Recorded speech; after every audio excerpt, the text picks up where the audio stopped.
अस्सलाम वालेकुम नाज़रीन, मैथ्स मोटिवेशन 2.0 में खुश आमदीद। मैं हूँ आपका मेज़बान आबिद नसीर। नाज़रीन, जब आप तरक्की कर रहे होते हैं ना, लोग आपको मुख्तलिफ तरह से तंग कर रहे होते हैं, लोग आपको थपेड़े मार रहे होते हैं, लोग आपकी किरदार कुशी कर रहे होते हैं, लोग आपको खींचने की, आपकी टांगें खींचने की कंज़र्वेटिव कोशिश कर रहे होते हैं। यही वो वक्त होता है जब आपने या तो रुक जाना है या और स्प्रिंटर के साथ आगे बढ़ना है। मेरे पास इस वक्त पानी की एक बोतल मौजूद है। इस पानी की बोतल को मैं उल्टा कर दूं, सीधा कर दूं, घुमाऊं फिराऊं, ये देखिए बिल्कुल काम है। उसी तरह पानी खड़ा हुआ है। लोग भी आपको कभी इधर से थप्पड़ मारेंगे, कभी इधर से थप्पड़ मारेंगे, कभी उल्टा कर देंगे, कभी सीधा करेंगे, कभी टेढ़ा करेंगे, कभी इस समत में, कभी इस समत में। लोग आपको मुख्तलिफ तरह से ज़दोकूब करते रहेंगे अगर आप तरक्की कर रहे हैं। दूसरी जानिब आप लेट कर लीजिए, ये एक कोक की बोतल है। चूंकि दफ्तर में मैं कोक की बोतल को आपके सामने उस तरह खोल नहीं सकता था। कोक की बोतल को जरा आप ऐसे कीजिए, ऐसे कीजिए, ऐसे कीजिए, उसमें गैस बनना शुरू हो जाएगी, तो वो फटने की कोशिश करेगी। उसको जैसे खोलेंगे करके खुलेगी। इसके कंपैरेटिवली जब इस बोतल को ओपन करेंगे, ये उससे पहले मैं सेम इसको कोक लेट कर लीजिए, अगर कोक को इस सूरत हाल में खोलेंगे तो वो करेगी, लेकिन ये बिल्कुल काम है। इसकी लहरों में कोई तूफान नहीं है। ये बिल्कुल अपनी पोजीशन में मौजूद है। आपने पानी की तरह ठंडा, कूल, काम और अपनी सतह मुतनासिब करते रहना है। जितना पी लिया जाए वहां मुतनासिब, जितना पी लिया जाए वहां मुतनासिब। कोक की तरह लेट किया, ये कोक है। कोक की तरह आपने नहीं करना, अपने अंदर गैस नहीं भरनी। आपके सर में दर्द होगी, आपका स्टमक खराब होगा, आपका पेट फूलेगा, आपको तकलीफ होगी।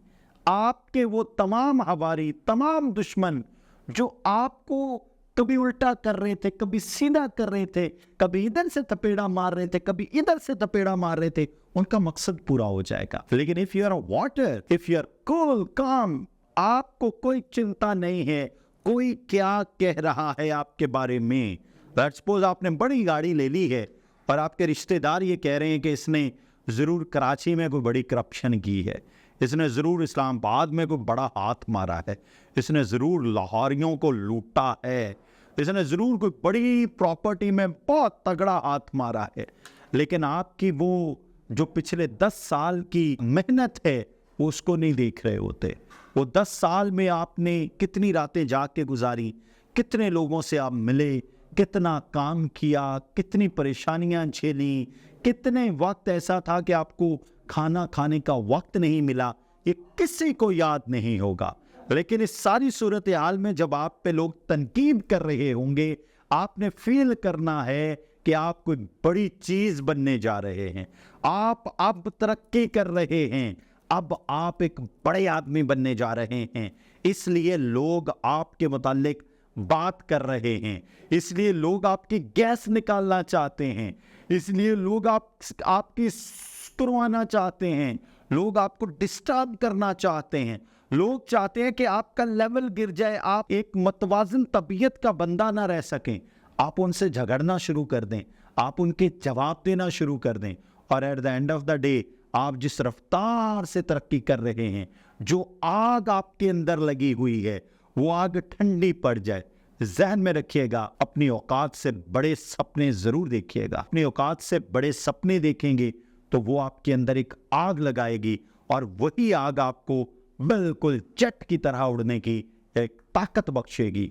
अगर आपने अपने काम में जिंद, जान, औकात, बसात हर चीज़ नहीं लगा दी, तो ज़हन में रखिएगा आपको ज़िंदगी बड़ा डिस्टर्ब करेगी।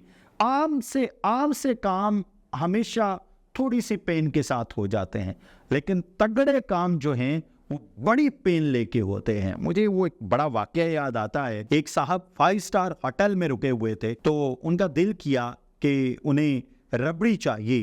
तो पहले उन्होंने जलेबी मंगवाई। जब वेटर आया तो उसने कहा, यार इस जलेबी के साथ मुझे रबड़ी चाहिए। उन्होंने कहा, जी 5 स्टार होटल में इस जलेबी के साथ हमारा कोई वो कोई डिश है नहीं जिसके तहत आपको रबड़ी दे दी जाए। तो उन्होंने कहा, यार तुम अपने GM को बुलाओ।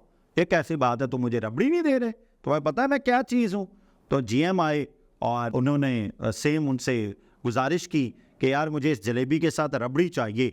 तो उन्होंने कहा जनाब ज़रूर मिल जाती है, लेकिन सर एक गुजारिश है, अगर इस रबड़ी से ऊपर की चीज़ आपको कोई मैं पेश करवा दूँ तो ज़्यादा बेहतर नहीं?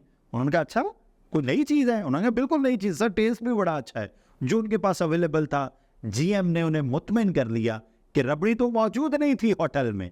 उन्होंने ये नहीं कहा कि रबड़ी मौजूद नहीं है इसलिए हम आपको नहीं दे सकते, उन्होंने कहा रबड़ी से ऊपर की चीज़ हम आपको देंगे। जब आपका मिजाज ये नहीं ना होगा, आपने जो लोग आपसे डिमांड करें उससे कुछ ऊपर की चीज़ लोगों को देनी है, अगर आपके पास वो मौजूद नहीं है तो आपको तरक्की करने से कोई नहीं रोक सकता।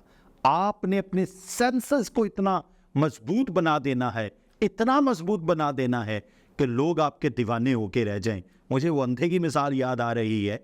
एक पैदाइशी अंधा था, वो एक रेस्टोरेंट में जाता है और वहाँ कहता है कि मुझे यार कुछ ऑर्डर करना है।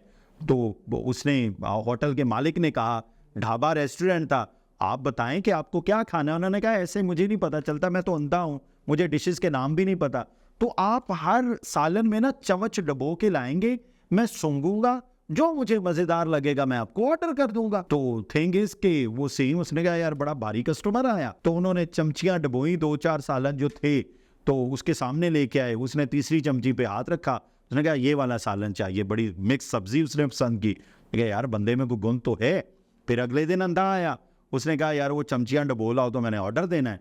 सेम उसने एक और ऑर्डर दिया, उसने कहा यार जो मेरे होटल में सबसे ज़बरदस्त चीज़ पकी हुई होती है तो यार ये हमेशा उसी को ऑर्डर देता है।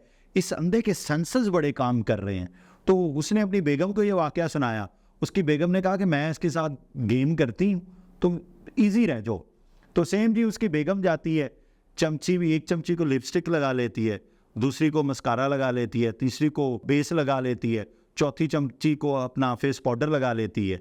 तो जैसी चमचियाँ उसके पास अंधे के पास लेके जाती है तो वो अंधा बोलता है, वही मेरी बचपन की क्लास फेलो रोशनी, तू कहा। This is what called is senses.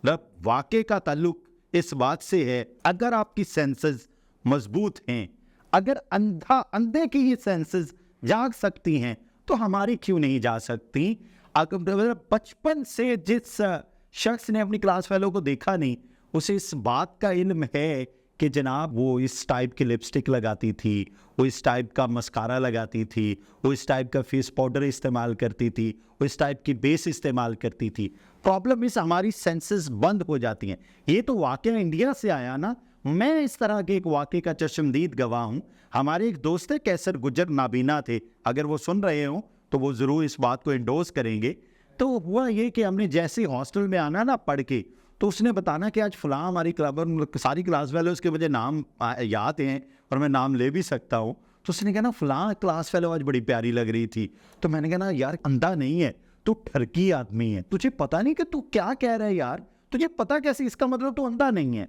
जबकि वो 10वीं क्लास में उसके मुताबिक वो तीसरी मंजिल से गिरा था, उसका दिमाग नीचे लगा था, उसकी आंखें चली गई थी।